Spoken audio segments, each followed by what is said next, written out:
আসসালামু আলাইকুম আমার প্রিয় বন্ধুগণ। বহুত আগের একটা কথা মনে পড়ে গেল, তাই বলতে আছে। এক লোক চা দোকানে বসে রয়েছে, ওর একটা ছেলে আছে একটু বুধাই টাইপের আর কি।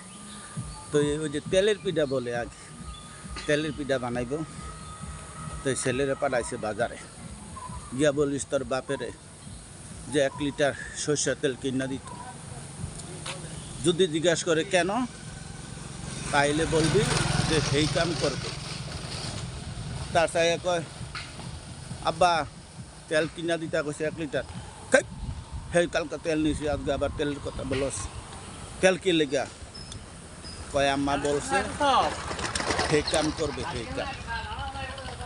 এই বেচারার কথা শুন না, ওই বেচারার মানুষ দেখলেই বলে, বারেক ভাই সেই কাম।